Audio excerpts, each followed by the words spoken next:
Uh, got Good it. afternoon. Happy Yes. rainy post-Easter Wednesday Yeah, yeah. from Buffalo, New York, recovering from one holy day, preparing for what is likely to be the biggest holy day of a long time in Buffalo because we haven't had a Super Bowl, but we are having the eclipse. Yes. Yes. We're having the So eclipse, and I did not realize how big a deal this eclipse is going to be. And again, I'm from Georgia where there's so many trees that eclipses are they're rare to even find one because we have so many trees. But here, the fact that a million people are predicted to come to Buffalo to maybe. see the eclipse. So, with a million people coming to Buffalo, to a place that only has a million people, Right? we are here we are, just two people attempting to solve world's problems. So, Yes. who are we today? So, welcome, first of all, to Mhm. Accomplices for Justice. This is our fourth take four. Yeah. Uh, Take four. it is take four. I am Jonathan Freirich. My pronouns are he, him, his, or as I like to say sometimes, he, him, rabbi. And and I am formerly congregational rabbi here in Buffalo. I am formerly a uh, uh, organizer and coalition builder at Voice Buffalo, and working to do that work effectively both here in Buffalo and in other places going forward. And we are joined, well, Pastor Hughes, you want to tell us who you are? I am Reverend Dr. Wylie Hughes. I am pastor of Orchard Park Presbyterian Church in the suburbs of Buffalo, New York. Um, I am a lot of things. And some days I put on different hats. So Um, tell us about the most unusual hat you have worn in the last month. the most unusual hat I have worn, Jedi. Really? Jedi. And that's I, yes, because I have two small children. I have a 4-year-old and a 7-year-old. And they had questions about Star Wars lore. And it was the time I've been waited my entire life to put on my Jedi robes and to teach the younglings about the Force. And it was everything I had hoped for. So I feel like I'm passing on this wisdom from my own childhood to my children, and watching how they experience the Star Wars universe is just fantastic. I wouldn't trade it for the awesome. world. Well, so welcome to that joy. I have had that joy before, not in Yeah, the last month. right. In the Not in the last last month, month. in the last month, the strangest or most unusual or most joyful hat I have worn is father of a 16-year-old coming to learn Aikido with me. Interesting. I didn't know you were So doing Aikido, studying Aikido. So I have been, it's not something I necessarily talked about, starting in the 90s and really culminating in a couple of years following 9/11 in 2001.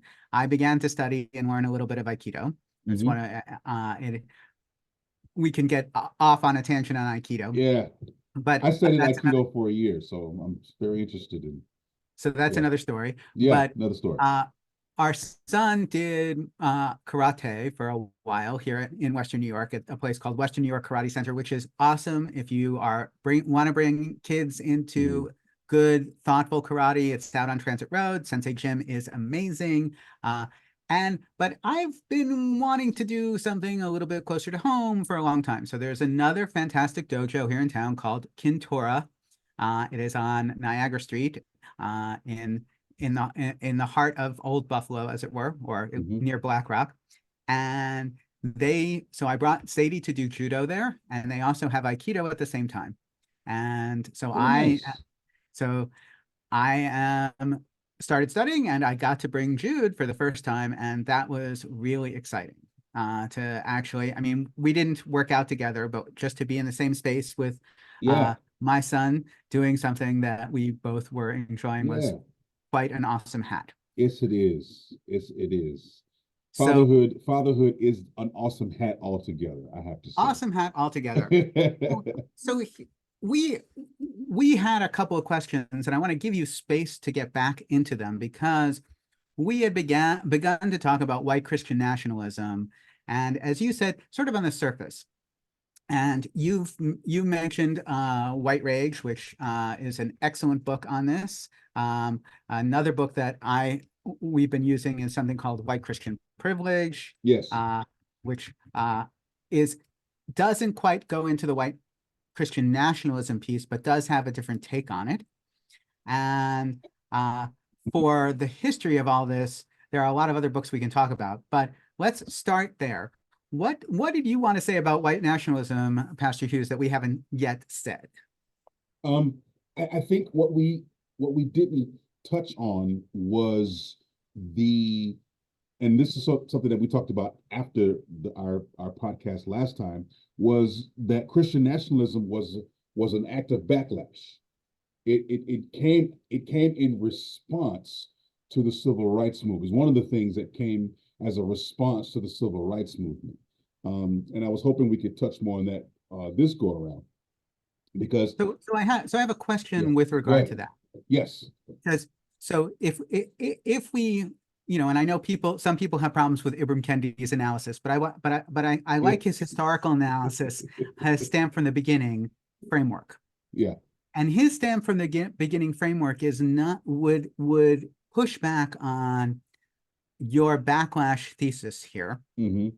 and say the issue with white supremacy, the issue with racism is not that it's a fixed ideology in response to any particular thing. Mm. Rather, it's a malleable, adaptable form of oppression that takes on different forms as needed to continue to pursue what you can remind us of, which is extractionist exploitative capitalism, Okay. motivated by using race as an excuse to extract more from some people and less from others. Yeah. And that's the overarching framework. And that what we Yeah. see, so therefore we might, I wonder if it's helpful to look at, okay, this manifestation of white nationalism that you're talking about, white Christian nationalism, comes in response to the civil rights movement, which undid some of the other sort of particular nastinesses of earlier white Christian nationalism. But white Christian nationalism has been there all along. Okay. Okay. Uh, I can concede that. I, uh, I I don't think we're saying different things, but yes, no, no, you're no. correct. You are I correct. I wanted to think add the nuance first because I yeah. think if we see it in the continuum, if we see it, Okay.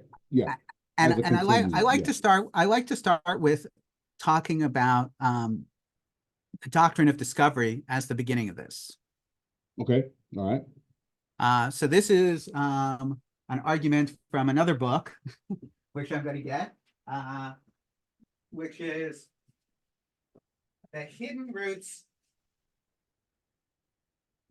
the hidden roots of white supremacy and the path of a shared American future. Oh wow. Okay. I like that. I Oh like yeah. that. So I'll put it. So Yeah, I'll put it. please. Yes. That sounds like a Um, good read. it is a super read. One of the things. So this is Robert Jones, and one of the things that Professor Jones does is he says when we say the original sin of America is racism, anti-Black racism, we are missing a couple of other original sins that are intertwined. So, first of all, you can't say original sins of America without saying anti-Indigenous genocide.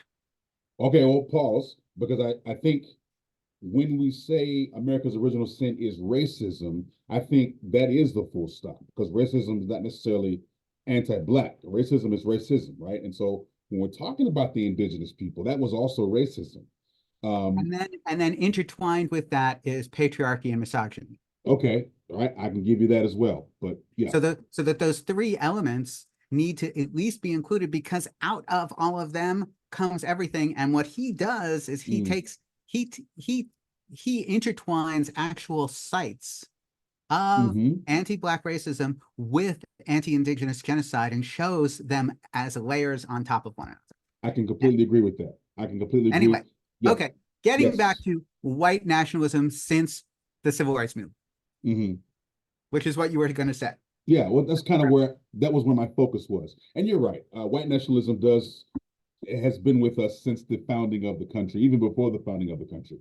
But I guess I was referring more to this recent iteration of white Christian nationalism is every bit, and I stand by that, saying that it is every bit a backlash because, as you said, racism is malleable.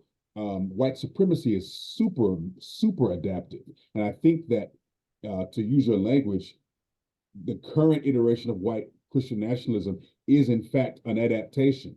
It is the a transforming of white supremacy and racism, which again I say it is a backlash because we were talking about DEI a couple of podcasts ago, a couple of takes ago, and we're talking about the effectiveness of DEI. We're talking about affirmative action. We're talking about all of these so-called progressive actions by the government and how they failed the Black community, how they failed. But I think they failed by design because I believe that they were sabotaged as backlash. And my grandparents talked about this a lot. My mother's generation, my mother, my aunts and my uncles talked about this a lot. That because my mother and her siblings were the first students to integrate the county high school in Georgia. And immediately, when Black students started integrating white institutions of education, the response was the private school slash charter school initiative, right? Immediately. So you had the situation where it wasn't a true integration anyway, right? Integration would have meant that Black students would go to white schools and white students would go to Black schools. That's integration. This really wasn't integration. This was more of an assimilation. We left Black schools and we went to white schools, and the Black schools just degenerated. But the response to Black students coming into white schools was the creation, the support of private schools and the growth of private schools, and then of course the charter system. So It's a backlash. Yeah. absolutely. So as a white Jewish guy with my family in Charlotte, North Carolina, I can point geographically to this. Yeah. So just to support your Yeah. claim here with data points, Yeah. right? Charlotte was a site of incredible fighting against school integration. Yes. And so downtown Charlotte today, or at least in 2016 when I last lived there, right, there are a couple of very expensive neighborhoods in the center of Charlotte that are not served by public schools that white people with advantages send their kids to. So in the center of Charlotte, Mm-hmm. there are private schools. Mm-hmm. And when we moved to Charlotte in 2011, we were told to move to a neighborhood so that we could get, and this is a quote, public school for private school, private school for Yes. For public school public school. prices. Yes. Yes. Yes. Yes. And so we ended up in neighborhoods in the ring suburbs Mm-hmm. because that is where white flight went to. That's it.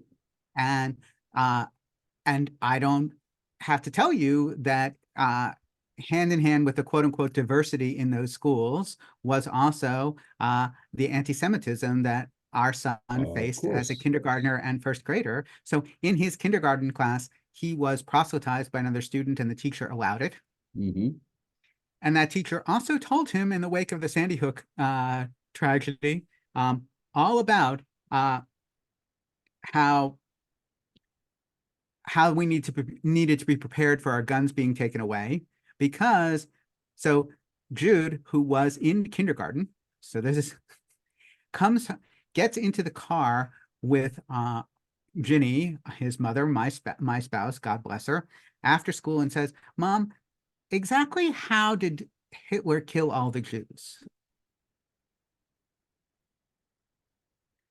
Mm. And she finds out that it turns out his kindergarten teacher, again, kindergarten teacher, Yeah. told the class that Hitler killed all the Jews first by taking their guns away. Yeah. So, in any event, Yeah. I an mean, addendum to obviously the charter school movement is yet a newer manifestation because yes. you can trace the Yes, you move to can. private schools and Yeah. parochial schools, Yeah. and then the move to charter schools. But in between there, you get the school voucher movement. Yes, the school. I was going to mention the school voucher movement. Yeah, yeah. So these are all backlashes. It's almost. I mean, you can see the same thing played out in affirmative action. I have an article. I was sort of reading an article about the backlash to affirmative action, and and I've been trying to. I had an account to one of those university libraries, but I don't know what happened to it. I can't access it anymore. But anyway, I, I I'll be more prepared next time. But the article, the abstract of this article talked about when affirmative the the impetus of affirmative action may have been great. Um, the talk about affirmative action was the right talk to say that to acknowledge that there's a disparity in the workplace, and the disparity falls chiefly along the lines of race. But the way that the actual affirmative action legislature was built, it downplayed race and really focused more on gender. And so the article talks about just speak about numbers, that the number of people who benefited, the highest number of beneficiaries of affirmative action were white women. And so it negatively impacted the Black community. Like affirmative action actually was a negative against the Black community, because the hiring practices and the actual legislation itself was written so that the individual companies and corporations could choose which minority they're going to support. And invariably, they always chose a non-Black narrative. So they're going to choose a woman, they're going to choose LGBTQ person over a Black person. And so at the end of affirmative action, now we're talking about the end because they're gutting it. They're saying, Right. well, it doesn't really help us anyway. Yes, of course it didn't, because you never intended it to help Black people in the first place. That's the Well, backlash. so so that's so we see. I mean, if we want to look at Kimberly Crenshaw and intersectionality, if we want to look at Bell and the original sources of trying to really confront racism in American society over the Right, last 50 years, right.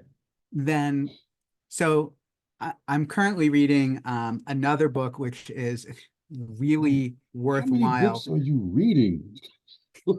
You got to be reading like two or three at a time. Easily. I'm it's hard for me to keep up sometimes with, but everybody recommends stuff to me, and And therefore then you I'm just go read it. Yeah. so this is Yasha Monk's latest book, which I highly recommend. I'll put it Hmm. in, called The Identity Trap. Hmm. And he is getting very much at what you're talking about, which Hmm. is that when we take a superficial idea and we apply it unthoughtfully, Hmm. the people who are in power stay in power because we're not changing the paradigm. Yes. Yes. So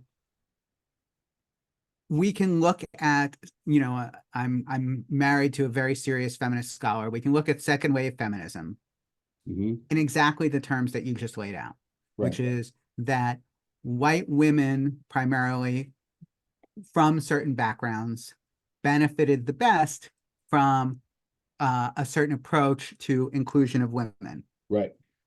So this is the Supreme This is Court. not the The one I was reading earlier. I couldn't access earlier, but this is one that sort of touches on similar similar uh, By the way, ideas.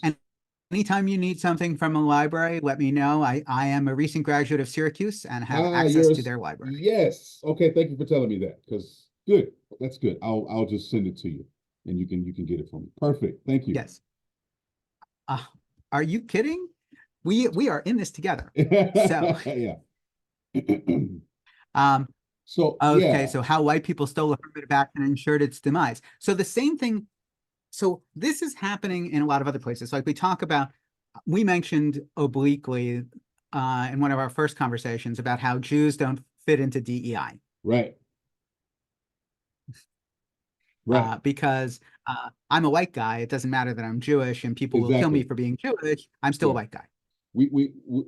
This country loves to pick and choose who's what when it's beneficial, right?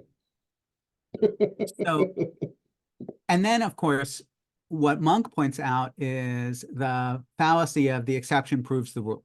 Hmm. Because Right. and this is something, and it's another Ibram Kendi identification of the trend of upsuasion, right? This Mm. idea that we will prove to white America how worthy African Americans are over time. So uplift suasion is what Kendi calls it, Hmm. by showing that African Americans are more than equal to the task of being excellent Americans. We're going to Mm. show them. So this is, so he cites any number of scholars from Frederick Douglass to W.E.B. Du Bois, all the way through, Dr. King and Malcolm X. If only people will get to know us Yes. as the great competent people that we are, which Oh was yeah. also, the problem is at the heart of that, and actually, and Du Bois points this out in Black Reconstruction, that the people who knew African Americans best in the first half of the 19th century in this country were the enslavers. Yep. They knew. They knew just how hard they worked. They knew They what we knew were capable of. just how smart Oh African yeah. Americans were Oh because you yeah. could tap an African American to manage your Oh plantation, yeah. Oh yeah. just how innovative. And so this uplift suasion argument is undermined by the fact that this has nothing to do with how well some people know other people. Exactly. Exactly. Unless, and this is another thing that Monk points out, we encounter one another in a situation where we are equals. Right. So one of the things that is happening, and this I'm very interested, Pastor Hughes, in your perspective on this. This is also coming from Monk's work, is that we're seeing a return to segregation for the sake of safety. Hmm. So Yeah. all ethnic dorms at college, Yes. Yes. all ethnic classes in grade school. Yes. Yeah. Well, Because we just talked about it, right? We just talked about this move to private schools. Guess who's in the public school systems now? It's mostly non-white students. Most of your white students are going to go to a charter school or right, private but school. no, but these are in the advanced liberal Yeah, school. no, I know, but I'm saying we've seen this before, right? We've seen that No, parallel. but this is from a new perspective. This is the Mhm. celebration of identity. Yes.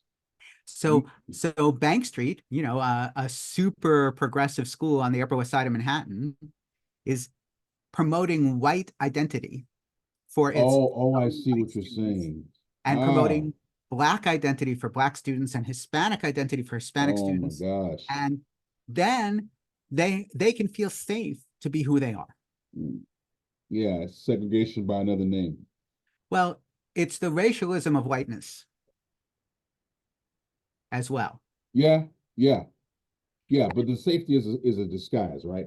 This whole Well, idea no, of no, safe. no. The safety is the point Okay, in what way? because you, my dear African American friend, and your children aren't going to be comfortable being who you are in the presence of me and all my unattended to white bias.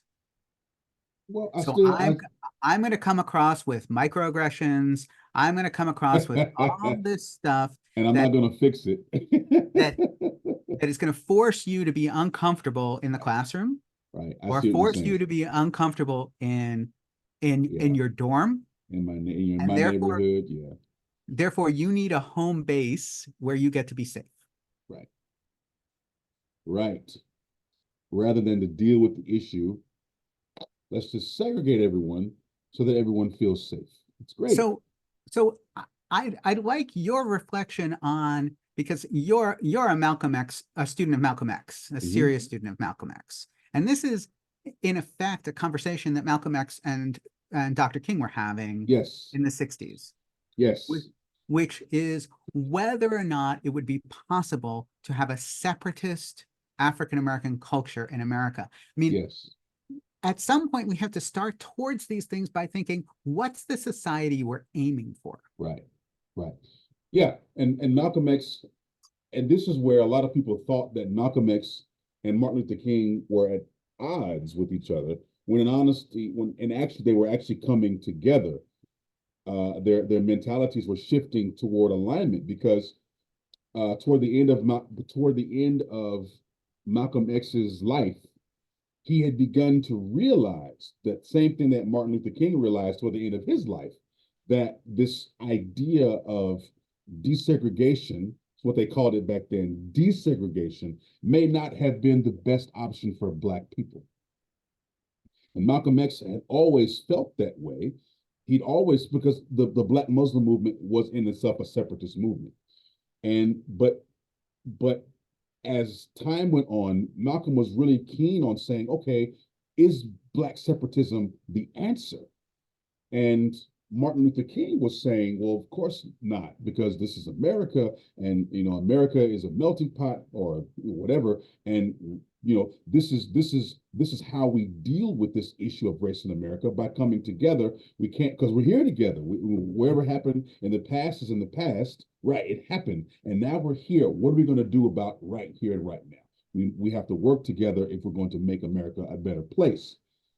And Malcolm always believed that, okay, that might work in the future, but that's not what's going to work for us now.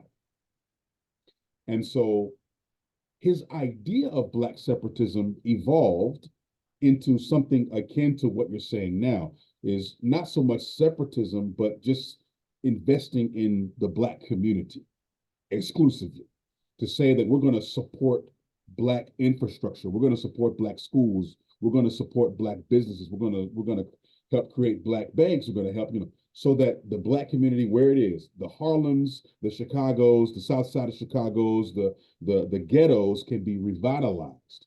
And Dr. King was saying, you know what, I kind of feel where you're coming from, because I feel like I'm inviting my people into a burning house. We're working so hard to come together, but I feel like we're trying to integrate into a burning house. And so there was some intersectionality that was happening, and of course, an assassin took care of that. But So, yes, so in that, what do you think of Dr. King's shift towards a general approach to ameliorating poverty as opposed to ameliorating Black poverty? well, because Dr. King realized that poverty was poverty, and that poverty was not a racial thing. Poverty was a class thing. And in fact, Bernard Rustin would say that, race is a distraction. A lot of people, man, Bernard Rustin was such a revolutionary. People don't really get that. You don't really get that from mainstream education. But Bernard Rustin had said this several times, that, we're talking about race, we're banging our heads against this wall about race, but the real issue is class. It's classism. It's this idea that there's a rich elite and a poor and the poor masses. And the best way to stop the poor masses from gaining momentum against the rich is to turn the poor masses against each other. And so Well, one of the ways so they do that is by race.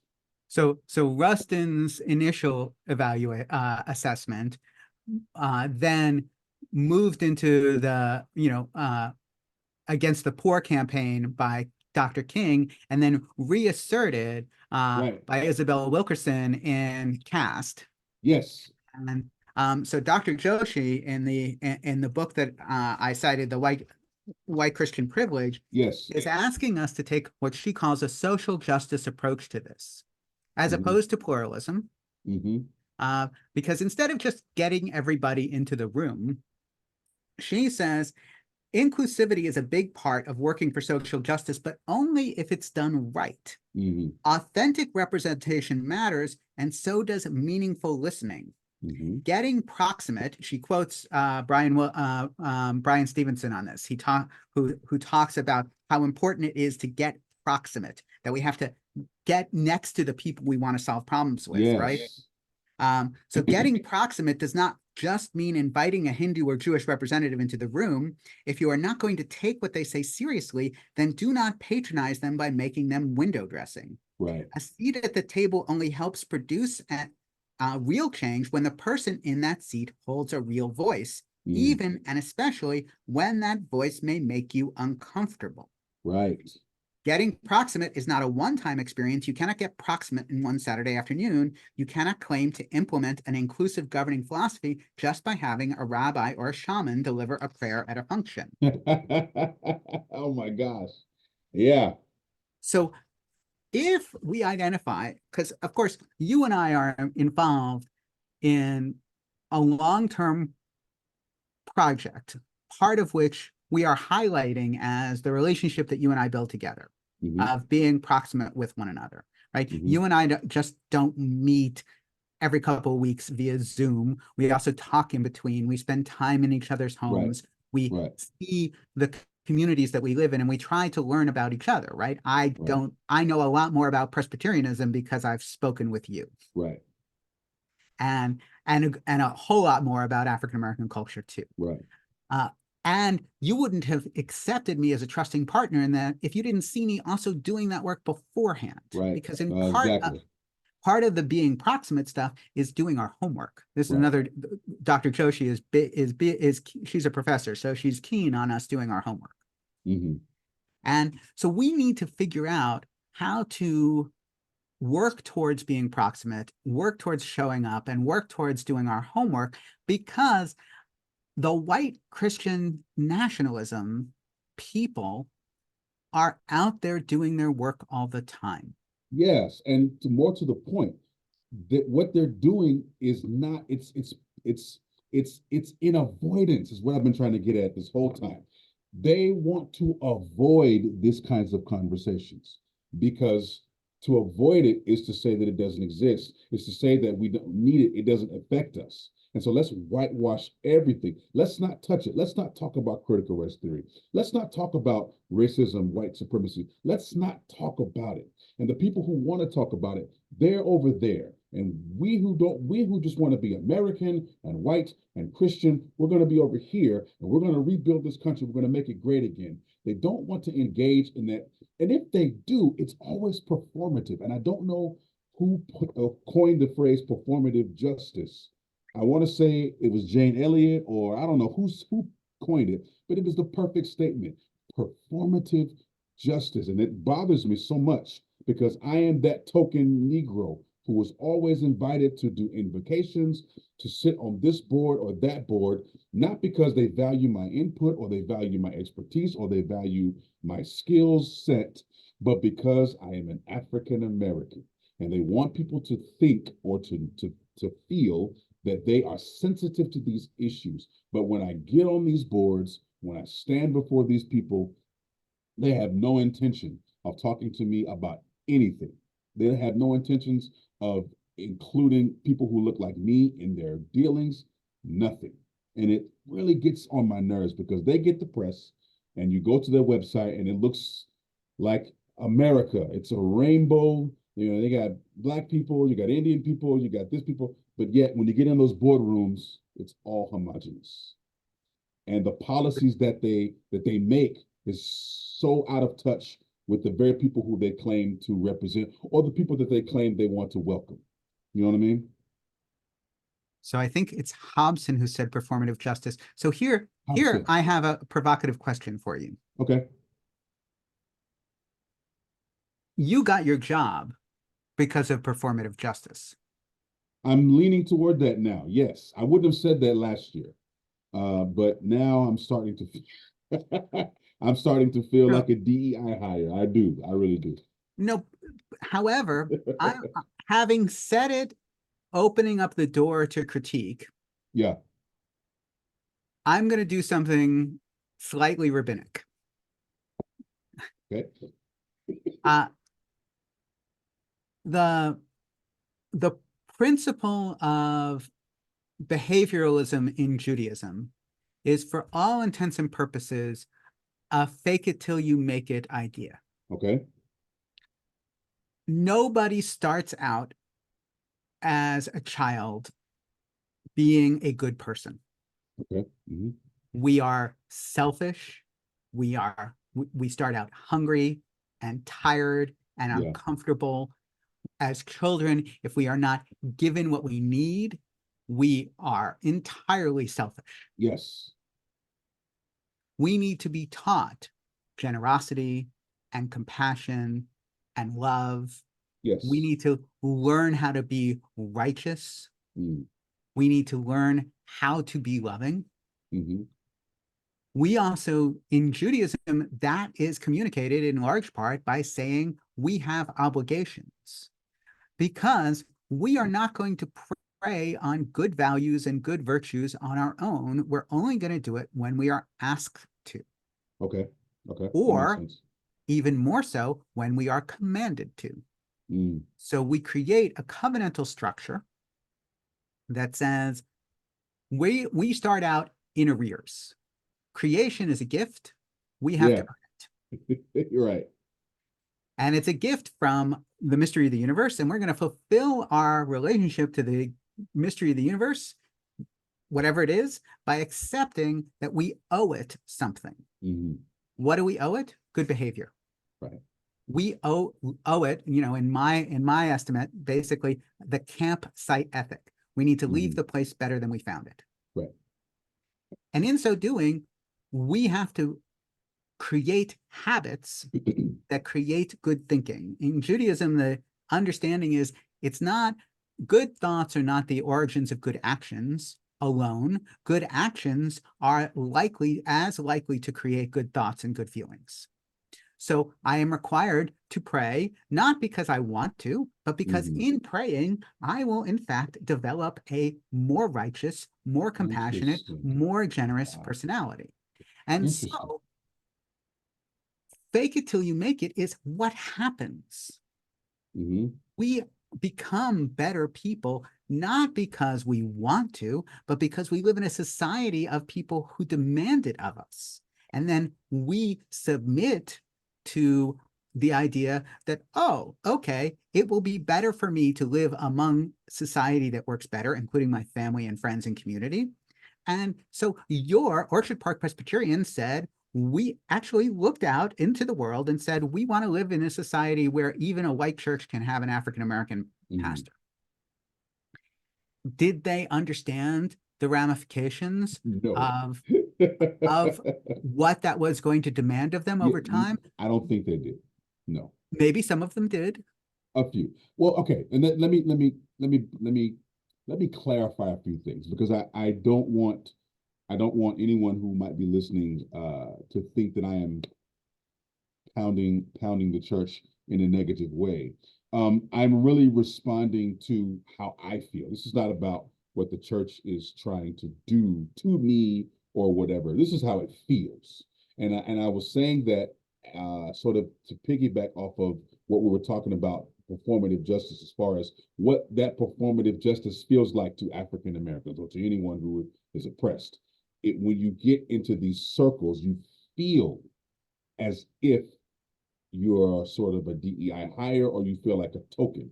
That's how it feels. And I know intrinsically that, at least I hope and I pray that that is not the sentiment. You know what I mean? And so I give people the benefit of the doubt.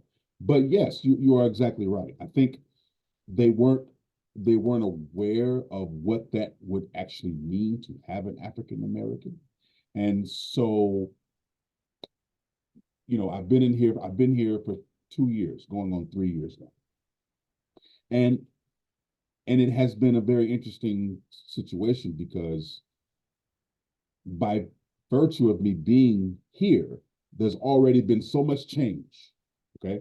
Just by me being here. I haven't even made any, I haven't even attempted to make drastic changes to the way things operate or even to change their ethos or anything. Just my being here has changed people and changed them to the point where now that I'm here long enough to know to have a better idea of how to move forward. Now that I'm trying to make some forward movement, I get pushback. And the biggest pushback is, well, I don't understand. Why do you're here now? What, So, you know, so exactly. you But know, but without the performative justice component that helped bring you here, because of course it's not 100%, yeah, of course not.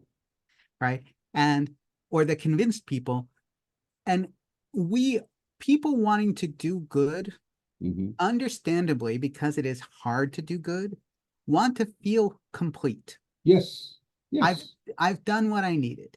right. We hired a black pastor. We elected a black president. We passed civil rights Thank you so legislation. much. Thank you so much for bringing that up.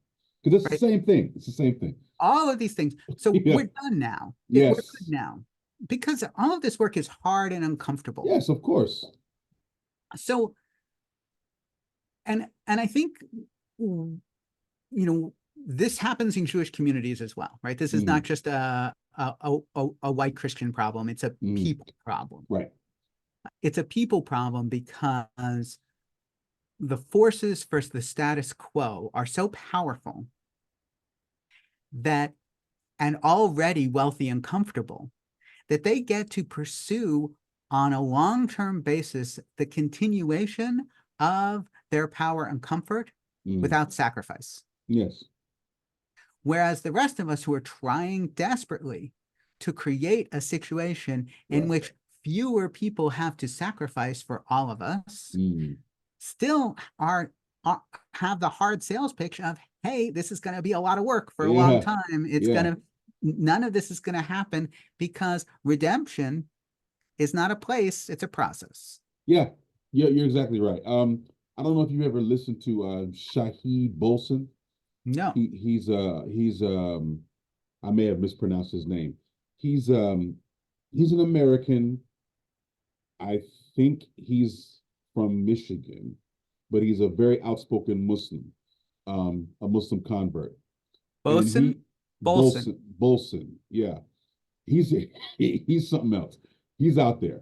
But he did mention something in a video where he said the enigma of Western. So he's very critical of Western civilization as a whole. He's always talking about the West.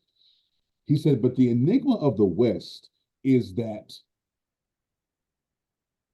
when the West realizes that its civilization, its way of thinking is becoming passe or it's waning, its power is waning, instead of making the necessary changes to continue on, right? Instead of submitting itself to the process of evolution and change, what it does is it pays lip service to change on the surface, and it figures out a way to speak change and to speak evolution as far. Of course, somebody calls me right in the middle when they know I'm doing something. Sorry about that. That's okay. They make changes just enough to convince the rest of society that society is changing, but underneath the surface, it's the same. And he says, you realize that nothing has really changed during times of crisis. And then he goes on and talks about the history of Western civilization. He talks about the revolutions in France and all these places. He said, what happens when the veneer of civility is wiped away by a crisis, a famine, or a natural disaster? You see the true nature of people. And it's always exploitative. It's always bullying. It's always saying, well, I'm weak and I'm strong and you're weak, so I'm gonna take what you have. He said that's the default. And the powers that be, the rich elite, understand that. And they also understand that they can play a role in changing it, but they refuse to do so. And so instead of saying, okay, well, let's use our vast resources to alleviate the symptoms that causes people to cannibalize ourselves as a civilization, they won't do it. Oh, it's actually worse than that. Well, I'm being nice. Come on. Well, no, Come on. Shahid is being nice because he's not Yes. taking into account this book. Right, right, of course. Well, I mean, I don't even know if he's So ever read that book, but it's just so interesting that so he said it so that way. so what Winners Take All points out, and what Anand Giradharadas says, is what we've seen is the billionaire class sees the social ills Mm, and says, in recognition of government being the enemy, that the best way to attend to these social ills is using business practices that work it, elsewhere. exactly. But the key to that is no sacrifice, Right. because at the heart of that is a win-win. That's So it. at the heart of the McKinsey method is you bring in the consultant Yeah. Yeah. and you look at poverty and Hmm. people struggling with poverty, and you say, okay, how do we solve this problem? And we solve this problem with an app. Yeah. Some venture capitalists help us Yeah. support, and nobody has to give up anything. Yeah. Yeah. But winner takes all, right? It's a win-win. Hey, you get your lip service, and we get to keep our profits. We get to keep our functioning. We function this way. Right. We're going to But keep functioning this at way. no point is anybody who has the most asked to pay more. Yes. And it's flies, and the part of the heartbreaking part about it for me is that it flies in the face of science, because the social scientists have been saying this for generations, that crime, theft, all of these things are linked to poverty. And so if you eradicate poverty, you eradicate crime, because the only thing that pressures an individual into crime is poverty. So Well, it's not. it turns out, so this is actually, whether it's Maslow's hierarchy of needs, Mm-hmm. or as I figured out in applying Maslow's hierarchy of needs, I kid you not, to Jewish mysticism. So in Jewish mysticism, the simplest approach to Jewish mysticism is a sort of four-world model: Uh-huh. the world of action, the physical world, the world of emotion, the world of thought, the world of spirit. Mm-hmm. In order to have something succeed, it needs to be balanced in all those areas. Mm-hmm. When I first got to rabbinical school back in another century, uh, I uh, I thought I was engaging in an upper world endeavor, that I could focus on spirit and mind almost entirely ignoring emotions and physicality. Mm-hmm. And when one does that, one doesn't pay one's bills, Mm-hmm. one doesn't balance one's checkbook, Right. one ends up in debt. And it turns out, when I was worried about how I was going to pay rent, I wasn't very thoughtful or spiritual at all. At all. There's no place for it. So what we miss is this idea that people who are struggling with resources cannot also have higher functionings Oh my either. gosh. Let me tell you a story, a brief story, but I gotta tell you this story. I was Please. telling my wife this. She couldn't believe it. My wife is from Kenya. She's from Nairobi, Kenya. So she has a different understanding of finances. She's trained to be a CPA. She's got all this accountant training and education in the UK and in Nairobi, but she's come to America. And we're trying to buy a house, and we're trying to, do what it takes to buy a house. And they're talking about credit, credit, credit, credit. It's just credit score. The credit score has to be lower. My wife was trying to understand. She says, why don't why don't you know this stuff? Why don't you, like, how is it that an American can get a house with all of these obstacles, but you don't know? And she wasn't being critical of me. She just wanted to understand.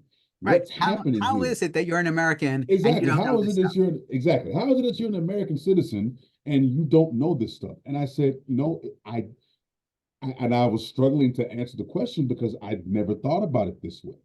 And then I talked to my mother about it, and I said, Mom, what is it? Why didn't you ever teach us about credit and all this stuff? She said she didn't know. Nobody taught her about credit either. And I said, well, why? If it's so important to get a car, to get a house, credit, why don't we know about it? My mother told me straight from her mouth, she said, because I was too busy trying to survive. I was a single parent. I was too busy trying to provide for you and myself that I did not have the the not the wherewithal, but the just didn't have the bandwidth to go in to the library and read all these books about credit, to talk to a consultant or go to a teacher to talk about credit. It just never the opportunity never presented itself. Meanwhile, my white classmates, my white counterparts would get this knowledge from their parents. They would get this knowledge from their grandparents. They would get this knowledge and they just had it. Yeah, you get your credit, you do this, this, and this. And I'm asking, well, how did you know that? And they said, oh, my mom taught me, my father taught me. Because they weren't. Well, it's even worse than that. Well, yeah, that was just the one story where it dawned on me. But your story is right on. So Yeah, Ginny and I are from different worlds. yeah. So imagine Dharma and Greg, Great little show, by the sitcom, way. right? Yeah. Dharma comes from, Jewish hippie parents, and Greg Uh, comes from upper middle class WASP parents. yeah, Now reverse the religions. yeah. Ginny comes from hippie, post-Christian parents, uh, and Jonathan comes from upper middle class white Jewish parents. uh-huh. So in the 1990s, we're struggling with money, as I mentioned, and I turn to Ginny and I say to her, well, we're good customers at the bank. Why don't we go and get a loan? Right, right, And she says, why would the bank give us a loan? right. So this is exactly the same deal, only just to point out, this is not about race again. No, it's not about race. This is about class. And when people are struggling to make their bills, they don't grok this stuff. No, they don't. My father held me responsible for a whole host of stuff that he never taught me. Mm-hmm. Right. So I understood when I opened a bank account. I didn't know how. I just understood. It was understood Mm-hmm. in that the banks, that we were customers of the banks and the banks would help us. Right. Right. Because if I'm a customer, that means they're You're serving me. trustworthy. Exactly. Yes. Right. So, but that piece of culture is an upper middle class white, mostly white cultural Precisely. thing. Precisely. And I mean, don't get me wrong, there are people who, with a certain degree of advantage. My stepsister, God bless her, asked a couple of us where we get stamps when she was in college. She never had to do I that. never had to do it. Oh my gosh. Yeah. So there's all sorts of gaps, but Yeah. the issue is the culture of expectation. That's it. The culture that it turns out all of these things in society are in fact there to help us, not to hinder us. Right. And the fact of the matter is they're not there to help everyone. Right. And that's the issue. That's the thing. It's like, yes, they're there to help people, but not certain people. Well, so I have never bought an automobile with cash. Mm-hmm. I've always gotten a car loan. Right. And I have an African American colleague who just for the first time in their lives bought with a car loan. Why? Because they knew enough white business people to Yes. actually get into a white dealership Yes. where they offer affordable car loans. Yes. Because the interest rate that African Americans are offered in car dealerships that mostly serve African Americans aren't worth it. It's why African Americans tend to put down cash on cars. Exactly. 100%. My first car I got on finance was in 2020, 2019, 2020. Right. And The first car. my first car I got on finance was my first car that I got in Exactly. 1990. Exactly. Right. Exactly. Which I did buy with my dad. Right. Right. You know, See? and he helped me out with insurance. But Right. this is at the heart of things, which Hmm. is it a politician who didn't do very well in the Democratic Party in the early double aughts talked about two Americas. Hmm.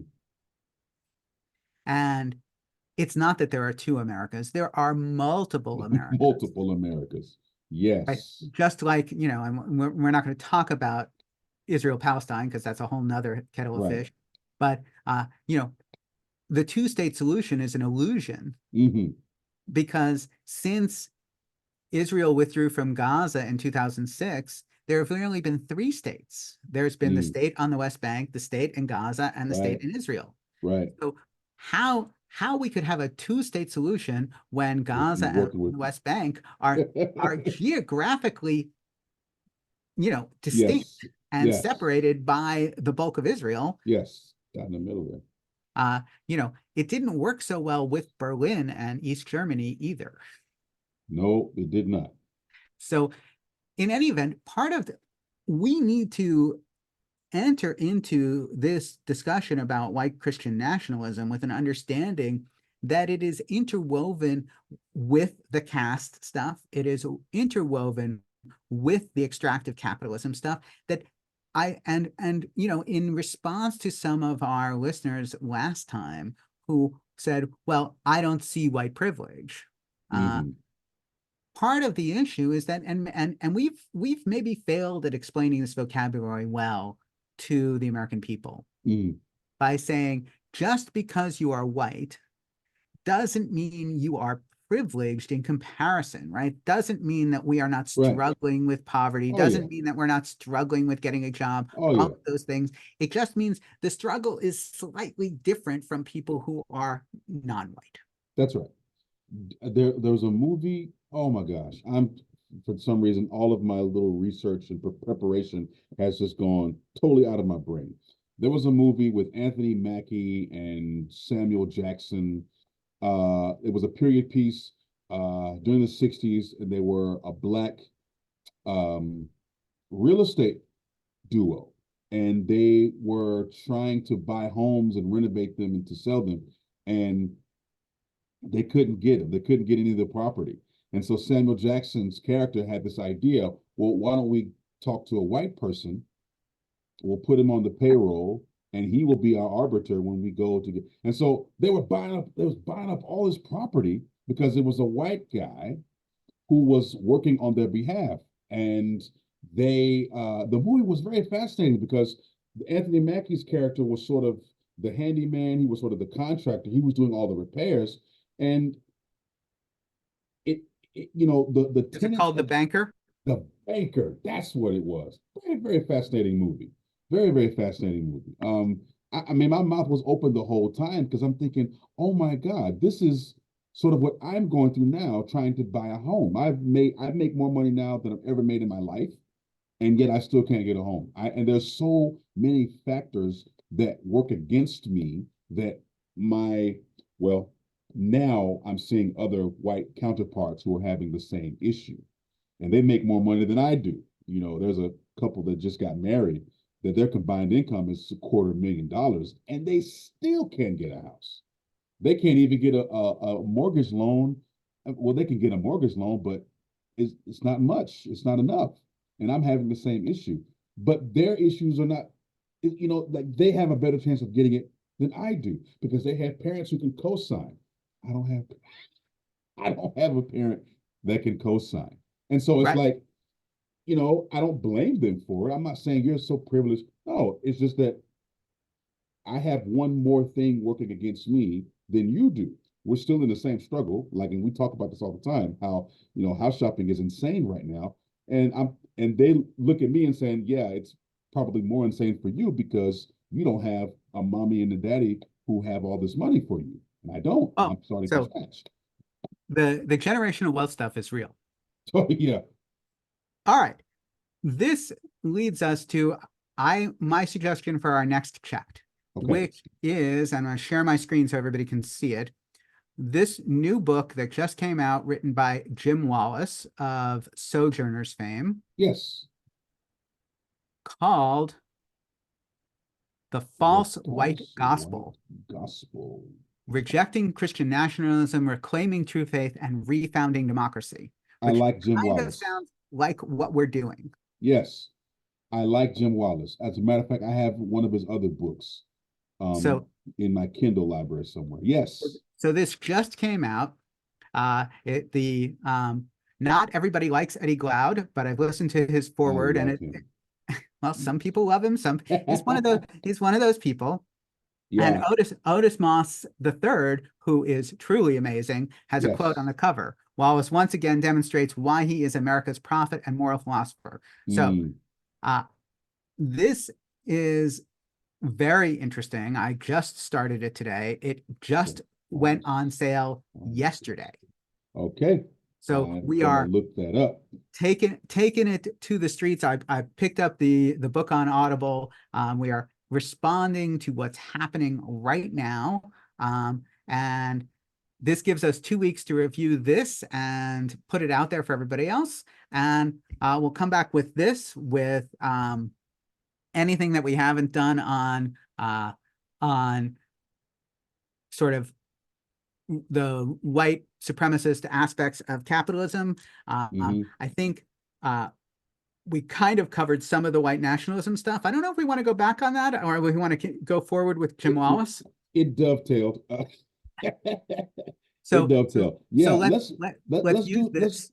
let's do Jim Wallace because I've read Jim Wallace's book America's Original Sin, and oh wow, I'll send the link in the chat, but that's a long link. Anyway, I've read It's that fine. book several times, America's Original Sin. So I'd love to sort of cross pollinate with Okay. that. I don't know if I'll be able to read the False White Gospel.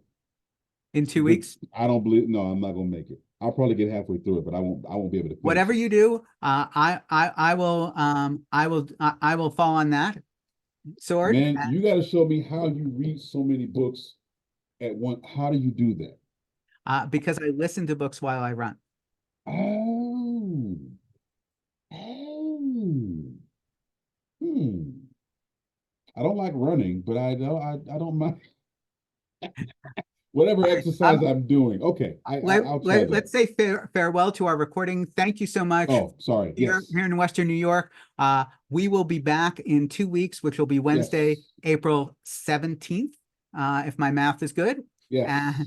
and I will promote. But more importantly, please check us out. I will make sure there are links to all our history podcasts and whatnot and put it out in as many places. We are on YouTube, and we look forward to seeing everyone soon. Thank you so much, and happy post-Easter and eclipse to everyone. Peace to everyone. Peace.